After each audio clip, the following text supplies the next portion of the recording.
அதனால் என்ன ஆப்ரேஷன் பண்ணாலும் குழந்தைய நடக்க வைக்க முடியாது அப்படின்னு சொல்லிட்டாங்க. ஒரே ஒரு வழி இருக்கிறது, இயேசு கிறிஸ்து அந்த வார்த்தை சொல்லி இருக்கிறார், அவ்வளோதான். ஆனால் இவங்க தோல்வியோடு வேதனையோடு தன் மகளை அழைத்து கொண்டு பாகிஸ்தான் வந்துட்டாங்க.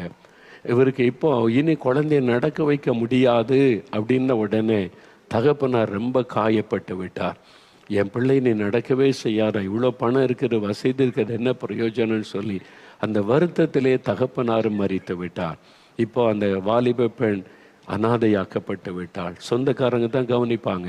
அவளுக்கு ஒன்று ஒரு அறை, அந்த அறைக்குள்ளே தான் அவருடைய வாழ்க்கை. வெளியே போகணும்னா யாராவது வந்து உதவி செய்யணும், யாராவது கூப்பிட்டாதான் வந்து உதவி செய்தால்தான் அந்த தனி அறைக்குள்ளே அவருடைய வாழ்க்கை. அதை நினச்சி நினச்சி நினச்சி அம்மாவே இழந்துட்டேன், அப்பாவே இழந்துட்டேன், சரீர சுகத்தையே இழந்துட்டேன், இவ்வளோ பணம் இருந்து என்ன பிரயோஜனம், எதுக்கு வாழணும், நான் செத்து போனால் நல்லதுன்னு தற்கொலை பண்ணுவதற்கான முயற்சிகளை செய்ய ஆரம்பித்தாள். அப்படி தற்கொலை பண்ணி செத்துடலான்னு நினைக்கும் போது ஒரு நாள் அவருடைய அறைக்குள்ள பிரகாசமான ஒரு வெளிச்சம், அந்த வெளிச்சத்துக்கு நடுவில் ஒரு வலுவர் வந்து நிற்கிறதை பார்த்தாள். இவள் பயந்து நடுங்கி யாரது அப்படின்னு கேட்டபோது அவர் பேச ஆரம்பித்தார். மகளே, நீ ஏன் சாகணும், நான் உன்னை வாழ வைப்பேன் அப்படின்னு அவர் பேசினார். ஒரு தகப்பனை போல அன்பாய் கனிவாய் பேசினார். நீ ஏன் சாகணும், நான் உன்னை வாழ வைப்பேன் என்பதாய்.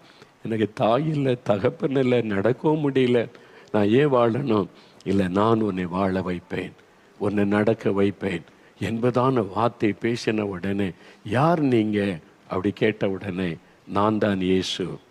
என்னை குறித்து சூரா மிரியாம் என்கிற ஒரு பகுதி குரானில் இருக்குது, சூரா மிரியாம்னு சொல்லி, அந்த பகுதியில் என்னை குறித்து எழுதப்பட்டிருக்கிறது, நீ வாசித்து அறிந்து கொள் அப்படின்னு சொல்லி மறைஞ்சிட்டார்.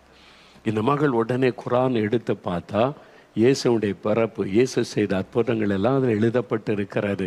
அதை வாசித்து வாசித்து ஆச்சரிய, இப்படி இயேசு செய்த அற்புதம் குரானில் எழுதப்பட்டிருக்குதே,